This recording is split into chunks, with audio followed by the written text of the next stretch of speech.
तो सीधे आपको यूपी के बरेली लेके चलते हैं, जहां पे मुख्यमंत्री योगी आदित्यनाथ क्या कुछ कह रहे हैं वो सुनिए आप।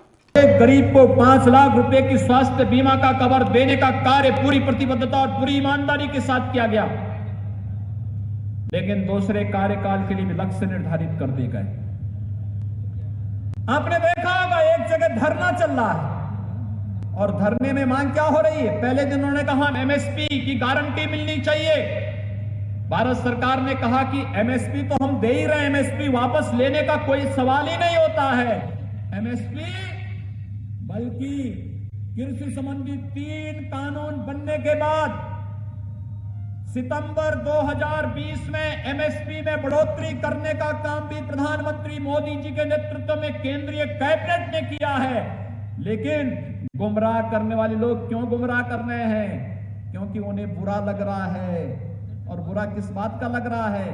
क्योंकि जो लोग भारत के स्वाभिमान और सम्मान को कचोड़ते थे,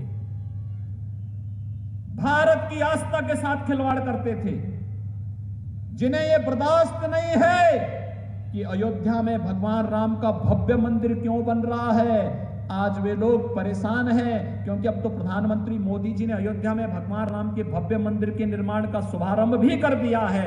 और भाइयों बहनों, यही परेशानी है इन लोगों को, क्योंकि ये लोग इसी बात को लेकर के परेशान हैं।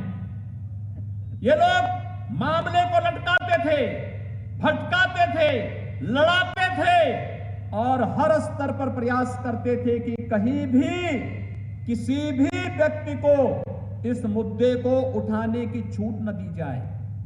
विपक्ष अयोध्या जाने में डरता था। मुझे लगता है जब मैं यहां पर अभी अपने विधायकों के नाम पढ़ रहा था, देखिए मैं नाम जब यहां पे पढ़ रहा था और पढ़ते पढ़ते मैं देख रहा था कि हमारे पूर्वज कितने महान थे। कहीं ना कहीं अपने नाम के आगे या नाम के पीछे राम शब्द रखते थे। राम बहोरन मौर्य, राम शब्द से नाम आगे आ रहा है, या बाबू राम।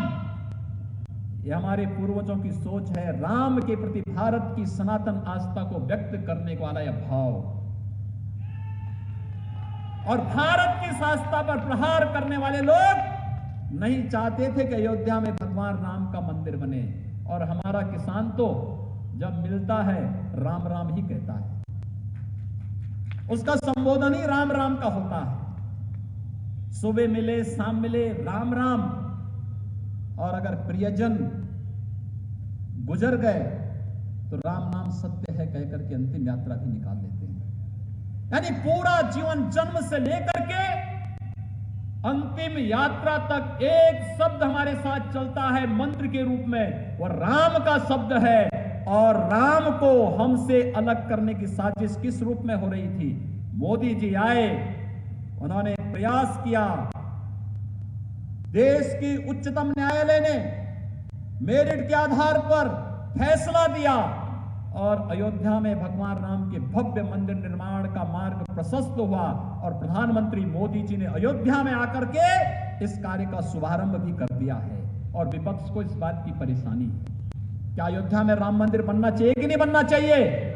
मैं पूछना चाहता हूं, यहां पर आए हुए जितने भी किसान भाई बंधु हैं, सबसे पूछना चाहता हूं, आप बताइए क्या अयोध्या में राम मंदिर बनना चाहिए कि नहीं बनना चाहिए?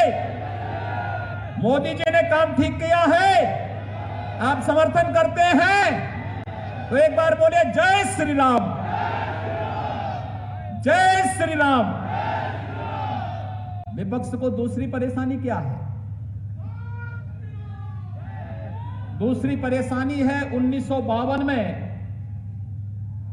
कांग्रेस ने जम्मू कश्मीर में एक धारा 370 लगा दी थी। एक धारा 370 पहले तो इस बात के लिए व्यवस्था करती थी कि शेष भारत के लोग जब जम्मू कश्मीर में जाएंगे तो उनको परमिट लेना पड़ेगा।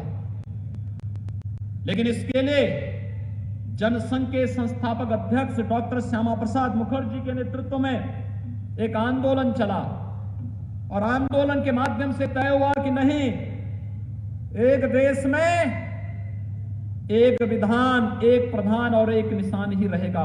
परमिट सिस्टम हम समाप्त करवाएंगे। और परमिट सिस्टम समाप्त करने के लिए डॉक्टर श्यामा प्रसाद मुखर्जी ने अपना बलिदान दिया था।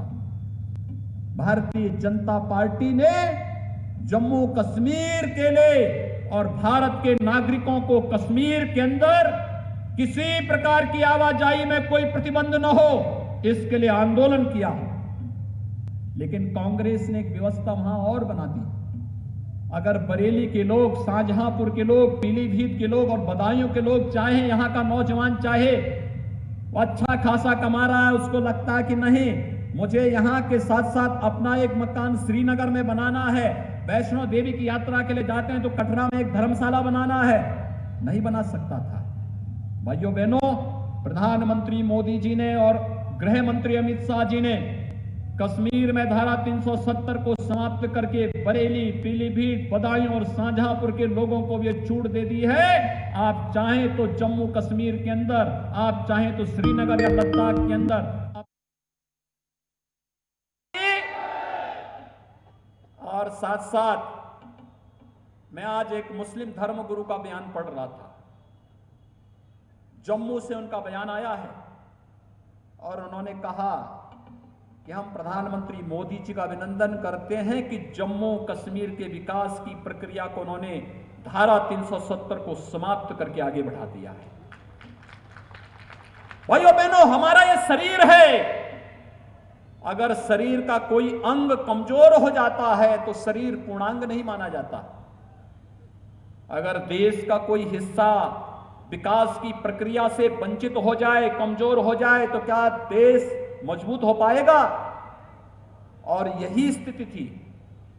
4 परिवार जम्मू कश्मीर का पूरा बजट हजम कर जाते थे, वहां की जनता को इसका लाभ नहीं मिल पाता था और इसके लिए धारा 370 समाप्त होनी आवश्यक थी।